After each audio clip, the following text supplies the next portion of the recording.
Hello friends, very good morning to all of you. Once again, I'm your honorary ma'am, and today I'm here with your grammar topic, the figure of speech. A very important aspect. It is really help to decorate your language, and it will make your language beautiful. So you can use this figure of speech in poetry, and it will give a new and awesome look to your words and to your meanings.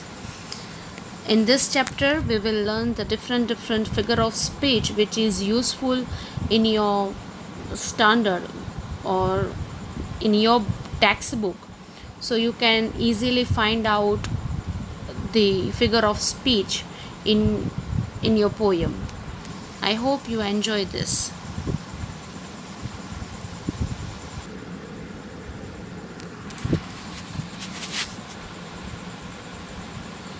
Figure of speech part 1.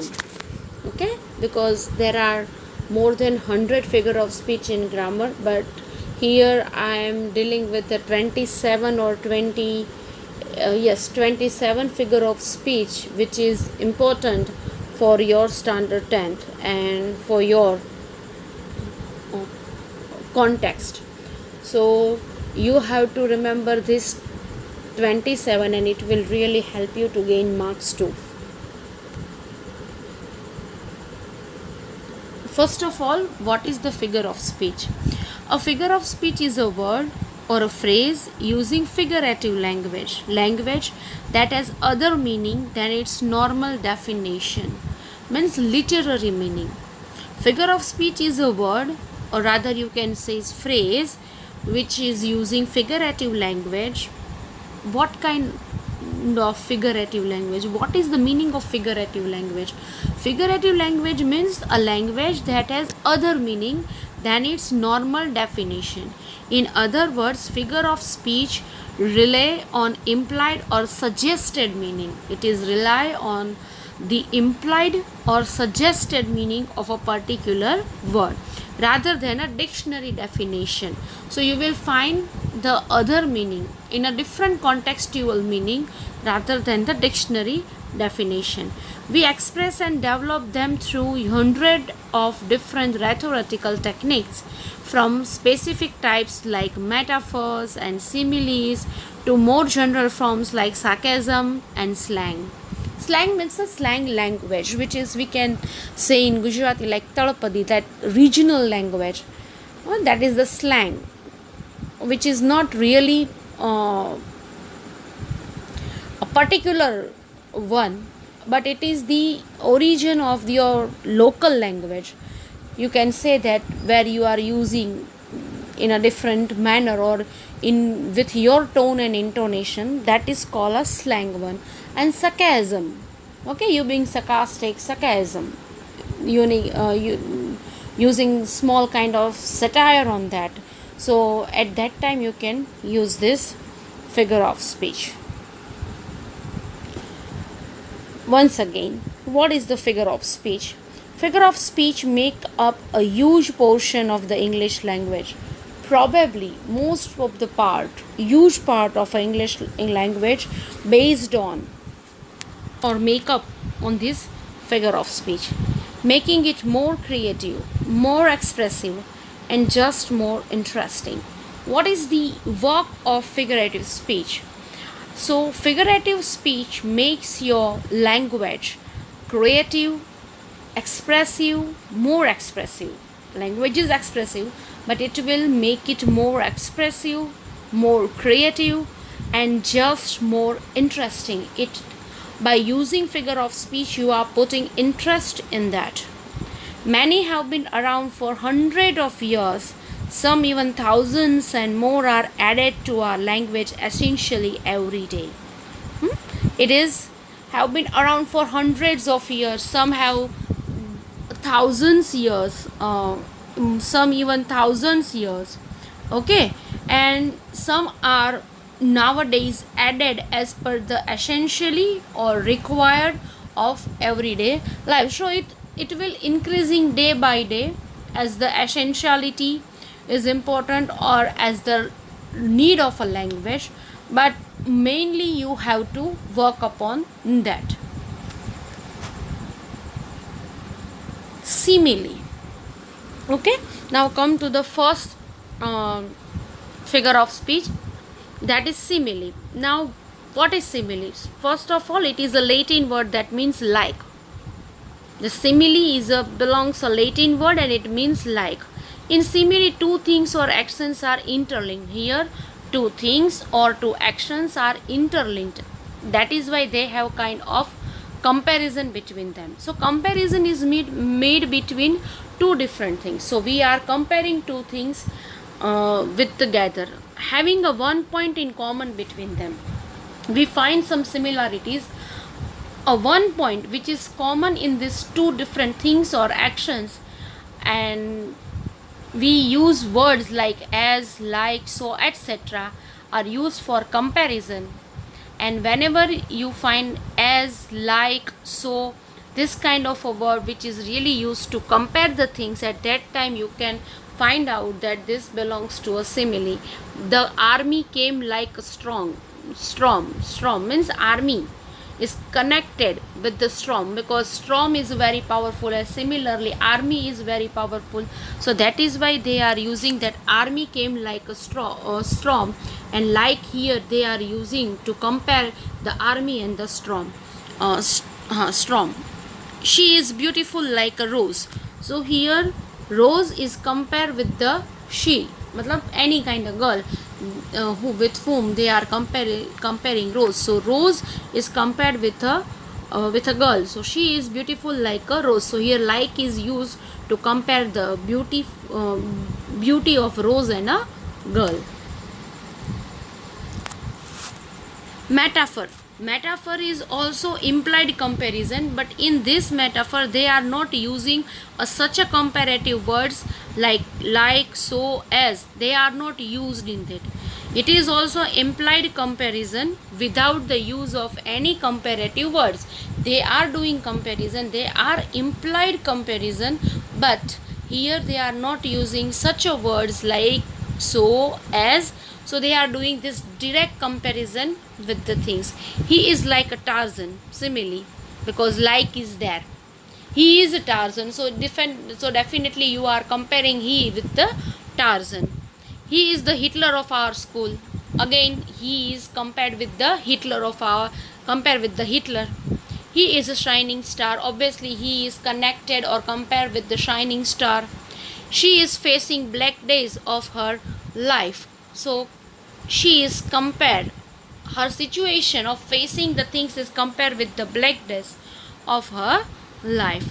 So here you will find that we won't find words like as, so, like, but though they are making comparison between two things or two aspects at a time. Personifications. Here, when non-living objects are given human actions, feelings or emotions, it is called personification. It is very that if you are giving feelings, actions and emotions of human to non-living objects or objects kind of thing that are non-living.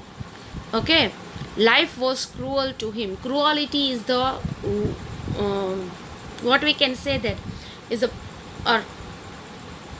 type of a human nature, but here it is compared with the life is a non-living thing. You can't say that, okay, look, see my life. So life was cruel to him. It's spring and the garden is changing its clothes. Now garden is doing the act of human being. Changing the cloth is act of human being. Garden never changing its clothes, but it is used in another way, like where gardens throw away old leaves and in the season of spring all trees and plants have their new this leaves and new roots. So here we can say that they are changing its clothes, means they are growing in a way. They have their new this leaves and new roots, and the blossom, the way they are blossom, it's a different way. So here This is compared with the changing the clothes, and changing the clothes is the human act. Putting away, it's a dark winter suit. Suits means foster. The fog comes. Look, comes. Come is act, is a verb, and it is doing. It's a kind of action of a human being. And here, it is implied to the fog. On a little cat fit, sandbag. Okay, little cat fit. So it is also kind of a act.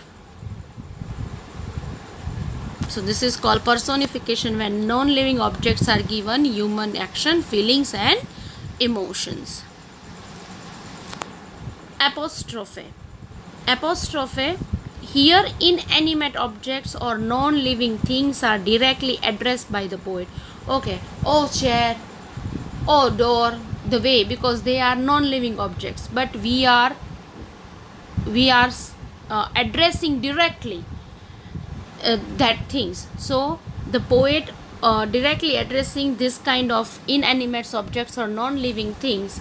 Lifeless objects are spoken to as if they were living, and they create such a good image that these lifeless objects are spoken and as if they were living being. And similarly they are using an apostrophe. Oh that, have you no pity? He is talking to that. Now that is not a particular thing or not an human, so it can give you answer. So here, oh that, have you no pity, although thy breath be rude. Okay, and here this oh that. So poet is directly addresses to this oh that, that which is an object or non-living kind of thing. Hyperbole. Here it is a figure of speech in which exaggeration of words is made on a statement in order to create impressiveness. Whatever you want to put forth the idea, you create more exaggeration in that. You use such a word which is made on statement in order to create impressiveness. You want to impress someone or something by using this such a kind of language. That time, whenever you are using exaggeration, at that time you use hyperbole. It is an effective mode of securing attention, expression of emotions, and to create a poetic effect. In literature, it is generally used to create such a poetic effect. It is used expression of emotions. It is very helpful to express your emotions, and whenever you want to secure someone's attention, at that time you can use hyperbole. For example, you are beautiful than rainbow colors. No, rainbow colors are too beautiful, and someone is comparing with it. Okay, you are too beautiful. You are beautiful than this rainbow colors. So you are putting exaggeration. That man is as tall as the camel. Now camel is too tall, and he is comparing man's height with this camel. Your skin is softened than silk. Now silk is the softened material in the cloth, and he says that your skin is softer than the silk. Means silk is also not softer than your skin. So here they are putting exaggeration to create such an securing attention, expressions of emotions, or rather to create such a poetic effect. This kind of hyperbole or exaggeration of describing something are using while you are create such a poetic effect, or you want to give some strongest things toward strongest expressions to your emotions, and sometimes you want someone's attention. So that time you are using this kind of figure of speech, this exaggerated words, to make or create such a statements. Now come to the euphemism. Euphemism is a poet refers to harsh facts in a mild way.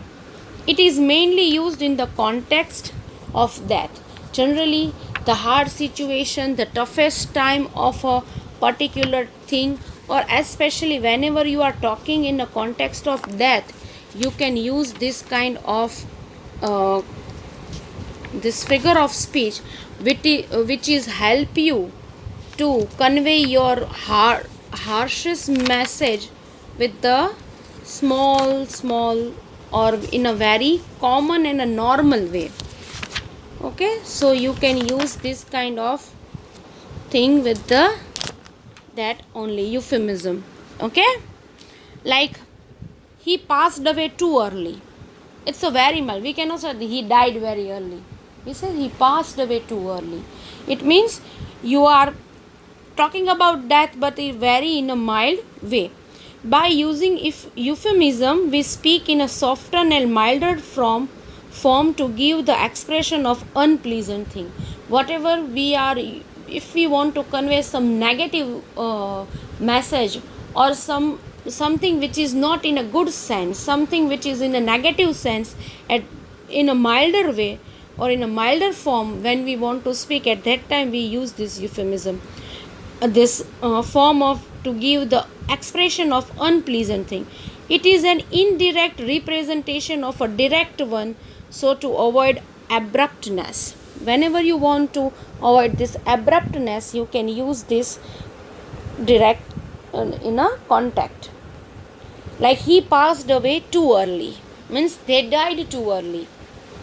They passed away in one high funeral gleam, means with a very good funeral, very glorious funeral, he passed away. He told us a cock and bull story, means lie. He told us a lie. Aslam is very plain. Plain means ugly. So we cannot say you looking ugly or you are very not so good kind of person, but he is ugly. But we are using very good words to express this kind of things. He was gathered to his forefathers, means he died. He was gathered to his forefather. Forefather means he died. He gathered with his forefather. Forefather means your ancestor kind of person. So euphemism is really very helpful when you are something when you are talking about in context of death, and as well as when you are talking to avoid such a abruptness, or whenever you want to speak something harsh thing in a very mild or softened way, that time you can use euphemism.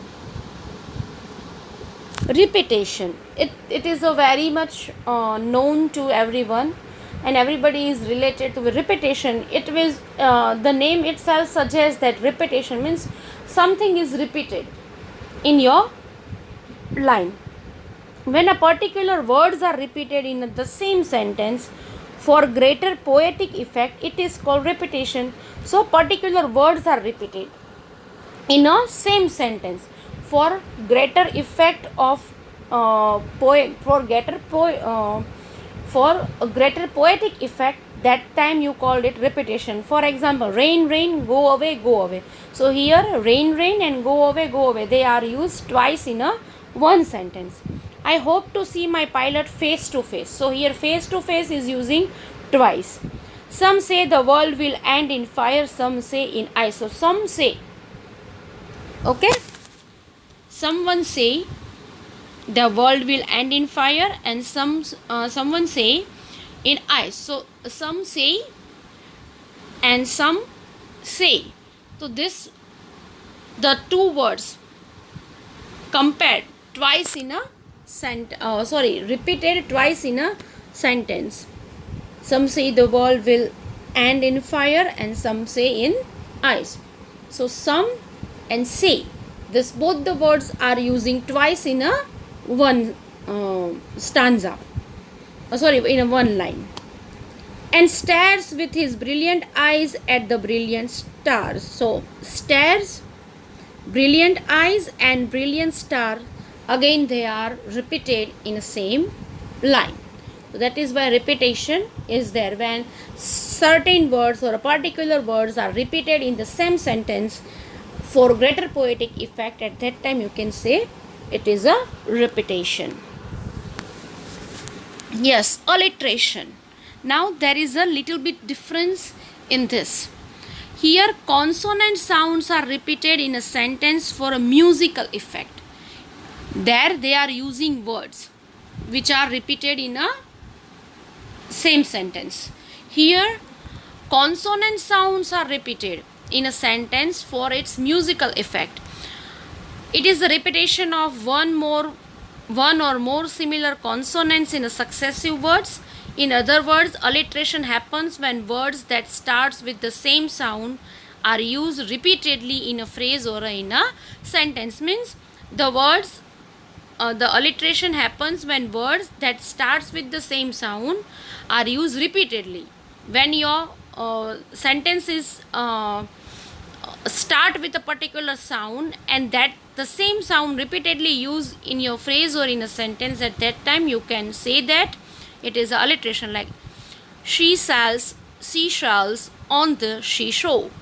Okay, so here sh she, then sells, then sea means seashore, shells, again shells. The first shells is to in means to give someone, and shells means that shells which is we found from this seashore, on the seashore.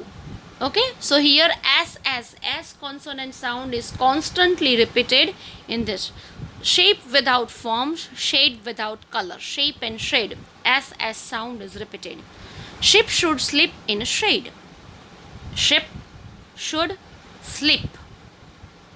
Ship should sleep in a shade. So ss consonant sound is continuously repeated. The boy buzzed around as busy as a bee. So b consonant sound, boy buzzed, busy, bee. So this b sound is constantly repeated in a one sentence. Go and gather the green leaves on the grass. G sound, G consonant sound is repeated. I saw a show that could cut any other show I ever saw. So this SAW, show, is constantly repeated in one sentence. So I hope you guys have get idea about alliteration. When a particular consonant sounds repeated in a same sentence for a musical effect, that time you can use alliteration. Interrogation. Now in this interrogation, in this figure of speech, interrogation means to asking such a question. But here in this, a question is asked by poet which does not necessarily need an answer. While inspector or police commissioner interrogate with you, at that time your answer is must. But here when poet is asking such a question, their answer is not necessarily needed. It is asked just to put a point more effectively. Here they are using this interrogation, this constant questions, to create more effectiveness in their poem. So poet are using this such a interrogation to make their point more effective, more stronger. When will it rain? I don't know. When will it rain? I don't know. Oh, that, what do you want of me? Now this answer is not needed. Oh, that, what do you want of me? Now that will not come to us and tell me that, okay, I want this from you. So the answer is not needed, but here he put some exaggeration on that, okay, oh, that, what do you want to me or of me? Are you mad? Sometimes some persons are talking some shitty things, some silly stupid things, and that time we says that, oh, are you out of your mind? Are you mad? Means we don't need the answer that he or someone whom we are talking, they are accepting that, okay, they are mad. Means at that time our intention is asking to you that, are you okay? Are you in your senses? Are you going mad? What are you asking to me? Are you ashamed of your failure? Obviously, are you ashamed of your failure? Now this question doesn't need any kind of answers. Can you imagine that? So these are some kind of expression which is help you to improve your language and which is help you to give your give your thoughts a particular kind of a level as well as effectiveness of point, and that is why they are using interrogation. Exclamation. Now here an exclamatory form of sentence is used to draw greater attention to a plain statement. Which statement are plain? If you are putting in a more exclamation way, it will give a greater attention. Strong feelings are conveyed by the exclamation mark. You can convey strong feeling, a particular strongness towards your particular things you can put with the help of the exclamation. It is a figure of speech in which strong expression or feelings is used to draw greater attention to a point than a mere bland statement of it could do. Means it will help you to make your simple statement in a very attractive way.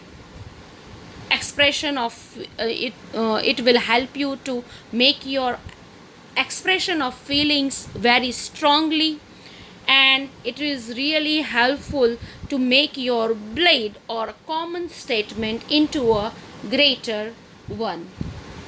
Wow, what a beauty!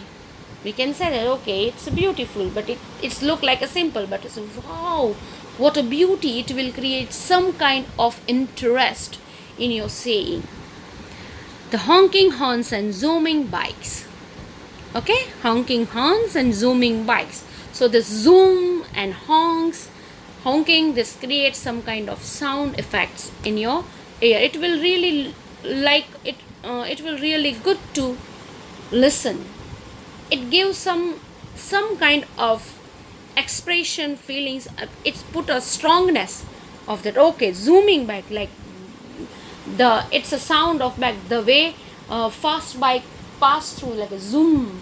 So it will give you that effect in your mind. What a piece of work!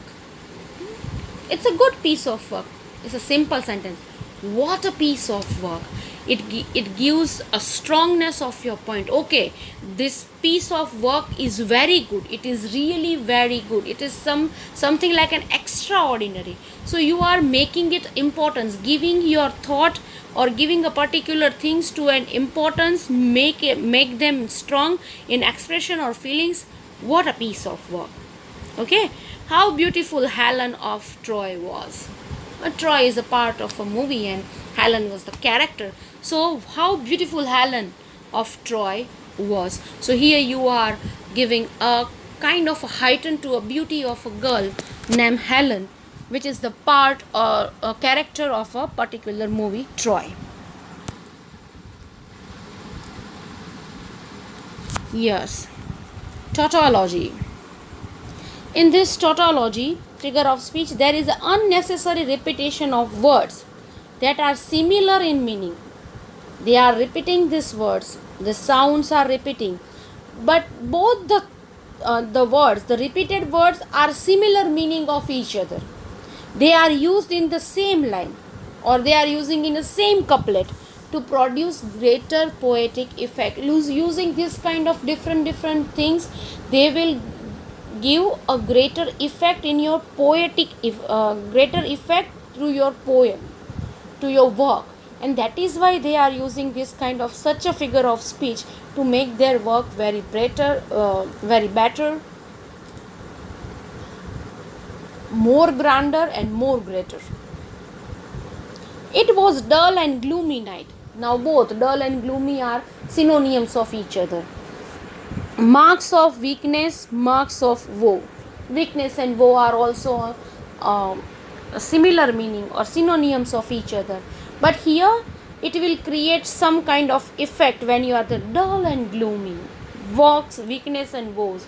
So it will create such a effect. It will give a strength and strongness to your words whenever you are speaking. So it will really helpful to produce a greater poetic effect, and that is why they are using this kind of a figure of speech. Yes, antithesis. In this figure of speech, opposite words or contrasting statements are used for greater effect. Here they are using opposite words.